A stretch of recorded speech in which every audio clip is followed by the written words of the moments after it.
Merhaba arkadaşlar, örgü kanalıma hoş geldiniz. Kız çocuklarımız için yapabileceğiniz en kolay tığ işi bandana yaptım. Bakın bu şekilde file görünümlü bir bandana arkadaşlar. Herkesin yapabileceği bir model. Çocuğun başında nasıl göründüğünü görün istedim arkadaşlar. Bakın bu şekilde. Buradan bağlamalı bir model, kullanışlı bir model.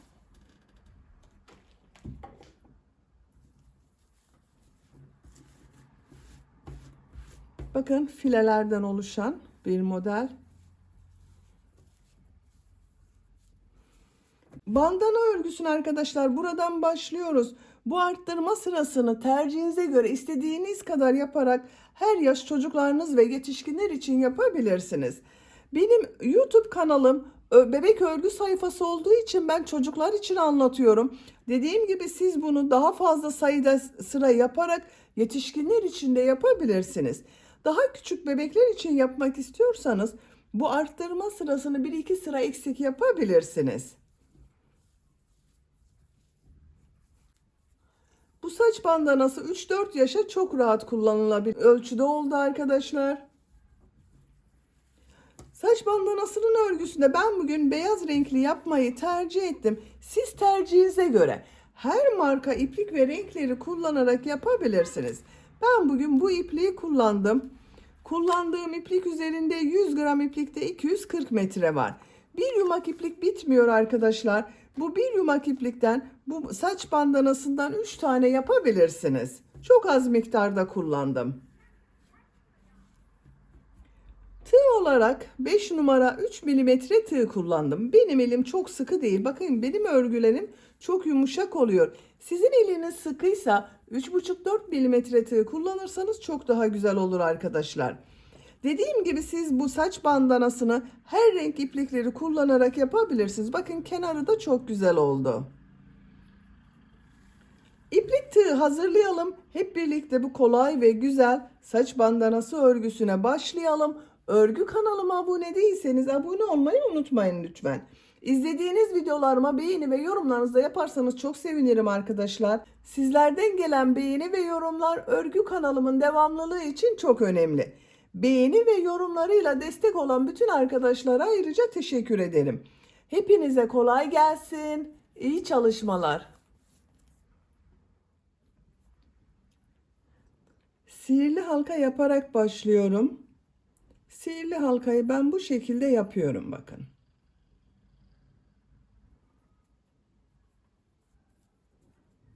Zincir yaptım, sağlamlaştırdım.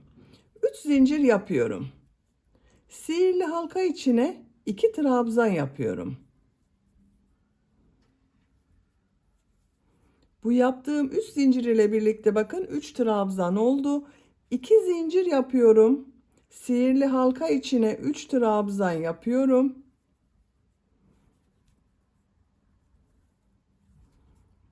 2 zincir yapıyorum.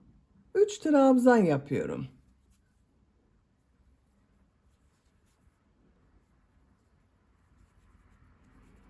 Bakın 3 trabzan yaptım. 2 zincir yaptım. 3 trabzan yaptım. 2 zincir yaptım. 3 trabzan yaptım.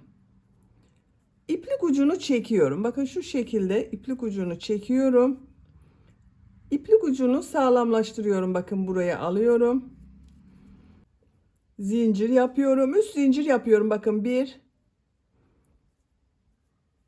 2 3. Tığ üzerine iplik alıyorum. Örgüyü çeviriyorum. Bu yaptığım 2 zincir üzerine 3 trabzan, 2 zincir, 3 trabzan yapıyorum. Üç trabzan, 2 zincir, 3 trabzan yaptım. 5 zincir yapıyorum. Tığ üzerine iplik alıyorum. Bu 2 zincir üzerine 3 trabzan, 2 zincir, 3 trabzan yapıyorum. 3 trabzan, 2 zincir, 3 trabzan yapıyorum. 5 zincir yapıyorum. Tığ üzerine iplik alıyorum. Bu 2 zincir üzerine 3 trabzan, 2 zincir, 3 trabzan yapıyorum. 3 trabzan, 2 zincir, 3 trabzan yapıyorum.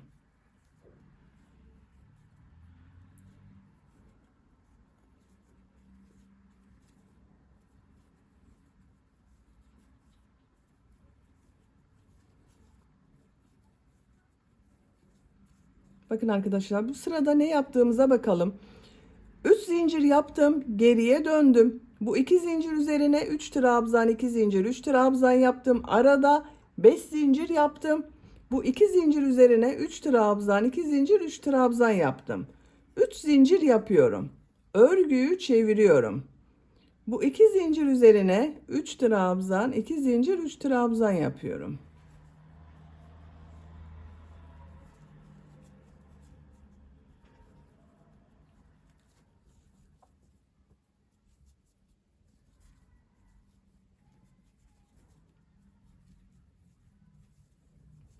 Üç trabzan, 2 zincir, 3 trabzan yaptım. 5 zincir yapıyorum.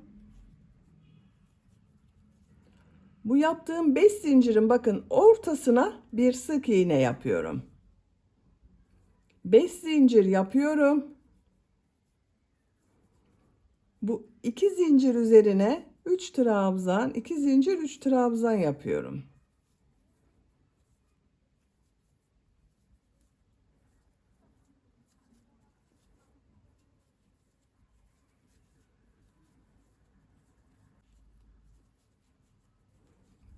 Üç zincir yapıyorum. Örgüyü çeviriyorum. Bu 2 zincir üzerine 3 trabzan, 2 zincir, 3 trabzan yapıyorum.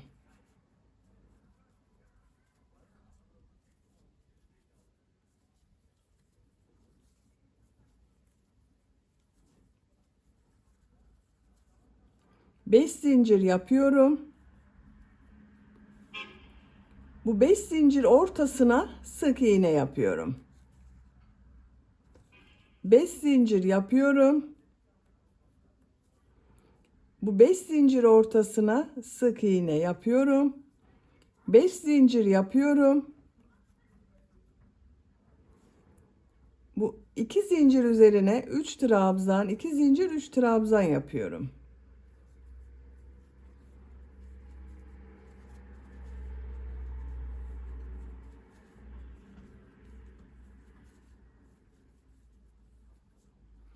Üç zincir yapıyorum. Örgüyü çeviriyorum. Bakın arkadaşlar, görüntüsü bu şekilde oluyor. Sıra başında ve sıra sonunda 3 trabzan, 2 zincir, 3 trabzan yapıyoruz. Ortada beşer zincir yapıyoruz. 2 zincir üzerine 3 trabzan, 2 zincir, 3 trabzan yapıyorum.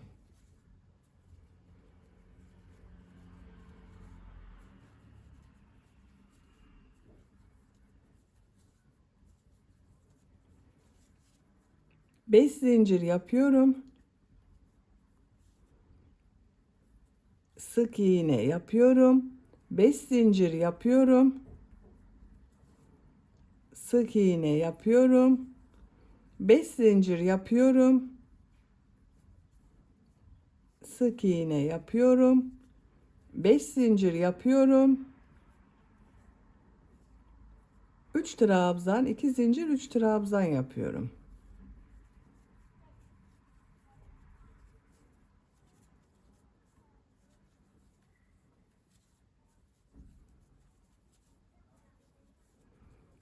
Sıra sonunda 3 zincir yapıyorum. Örgüyü çeviriyorum. 3 trabzan yapıyorum. 2 zincir yapıyorum. 3 trabzan yapıyorum.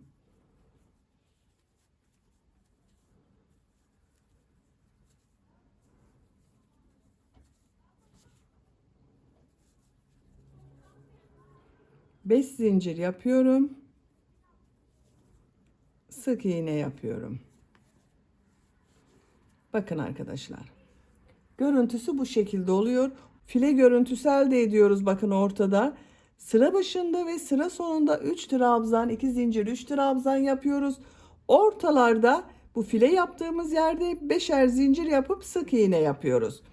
Tercihinize ve yapacak olduğunuz çocuğun veya yetişkinin büyüklüğüne göre bu arttırma sıralarını istediğiniz kadar yaparak devam edelim. Bandana örgüsünü yapacağım ölçüye kadar tamamladım arkadaşlar. Kaç sıra yaptığımı sayıyorum. Bakın bu başlangıçtan itibaren sayıyorum. 2, 4, 6, 8, 10, 12, 14, 16, 18, 20, 21 sıra oldu. Ben çocuk için yapıyorum. Bu yükseklikte yaptım arkadaşlar. Siz tercihinize göre bunu birkaç sıra devam ederek yetişkinler için yapabilirsiniz veya daha az sayıda yaparak daha küçük bebekleriniz için yapabilirsiniz. Şimdi burada bir ip kordon yapıyorum ben. Bağlamak için ip kordon yapıyorum. Zincirler yapıyorum. Bakın en son 3 trabzan, 2 zincir, 3 trabzan yaptım. Zincirler yapıyorum.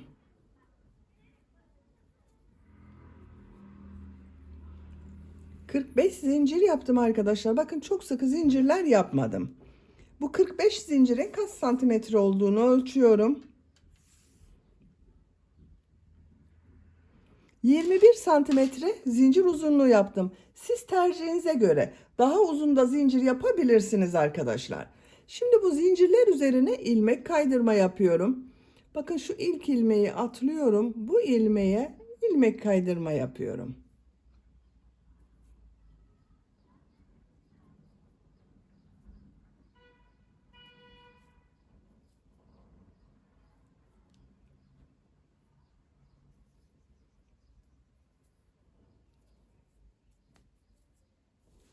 Sıra sonuna kadar devam edelim. Zincirler üzerine ilmek kaydırma yaparak tamamladım. Görüntüsü bakın bu şekilde oldu. Son ilmeğe de ilmek kaydırma yaptım arkadaşlar. Bu son yaptığım ilmeği bakın bu 3 trabzan 2 zincir 3 trabzan yaptım. Bu 2 zincir üzerine bir sık iğne yapıyorum. Bakın birleştirdim. Birleştirme yaptığım yerin görüntüsü bu şekilde. Burada 3 trabzan üzerine sık iğne yapıyorum. Sık iğne sırası yapıyoruz. Bakın bu yaptığım 5 zincirler üzerine 4'er sık iğne yapıyorum. Buraya 4 sık iğne yapıyorum. 1 2 3 4. Buraya da 4 sık iğne yapıyorum. 1 2 3 4. 4 sık iğne yapıyorum.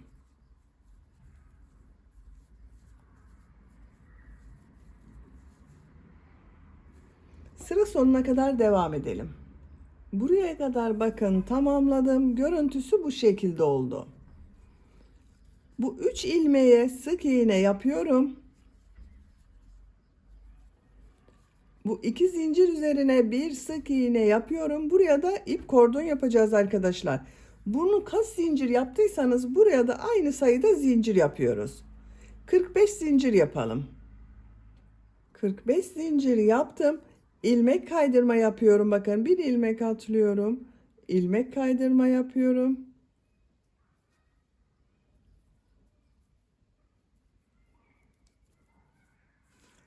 Sıra sonuna kadar devam edelim.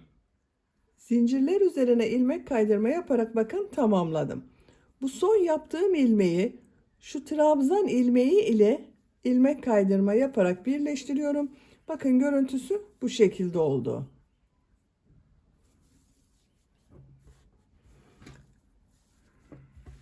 Şimdi çevresinden modeller yapacağız arkadaşlar.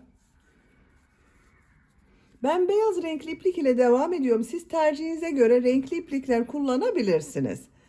Bir zincir yapıyorum. Tığ üzerine iplik alıyorum. Bakın bu dönüşlerde 3 zincir yaptığım bir yer var. Buraya bir trabzan yapıyorum.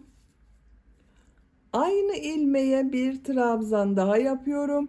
Bu yaptığım trabzana bakın 2 zincir yapıyorum. Şu şekilde tığ boşluğa takıyorum. Sık iğne yapıyor gibi yaptım. Minik bir pıtırcık model yaptım. Bu pıtırcık modelden 3 defa yapıyoruz arkadaşlar bakın. Trabzan yapıyorum. 2 zincir yapıyorum. Pıtırcık model yapıyorum. Trabzan yapıyorum. 2 zincir yapıyorum. Pıtırcık model yapıyorum. 1 2 3 pıtırcık model oldu. Buraya bir trabzan yapıyorum. Bakın sıra başında da bakın burada da bir trabzan ile başladım. Ortada 3 trabzana pıtırcık model yaptım. Tığ üzerine iplik alıyorum. Diğer modelde bakın bu 3 zincire bir trabzan yapıyorum. 3 pıtırcık model yapıyorum araya.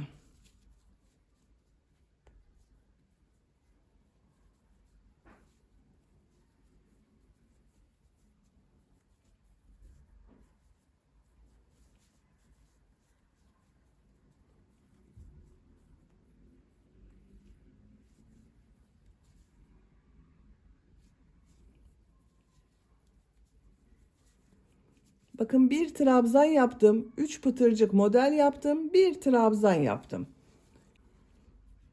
Diğer üst zincir üzerine bakın. Bir trabzan yapıyorum. 3 pıtırcık model yapıyorum.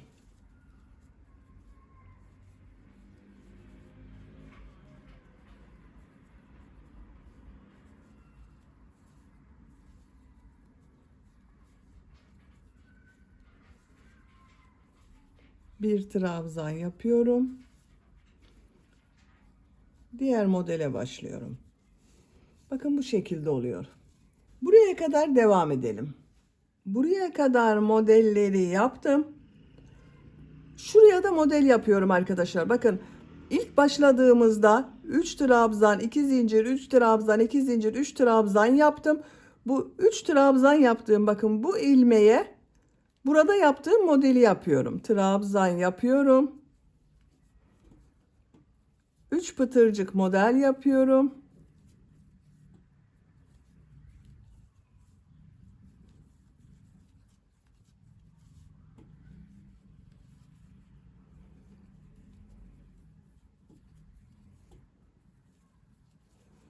Bir trabzan yapıyorum. Bakın. Buraya kadar kaç model yaptığımı sayıyorum. 2, 4, 6, 8, 10, 11 model oldu. Buraya da 11 model yapacağız arkadaşlar. Bakın tığ üzerine iplik alıyorum. Bu dönüş için yaptığım üst zincir üzerine model yapmak için bir trabzan yapıyorum. 3 pıtırcık model yapıyorum.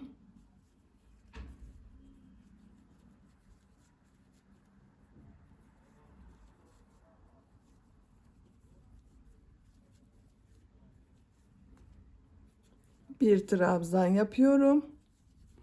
Diğer modele başlıyorum. Bakın. Burasının görüntüsü de bu şekilde oldu. Bu sıra sonuna kadar devam edelim. Sıra sonuna kadar modelleri yaptım. Son modeli bakın şu ilmeğe yapıyorum arkadaşlar. Bir trabzan yapıyorum. 3 pıtırcık model yapıyorum.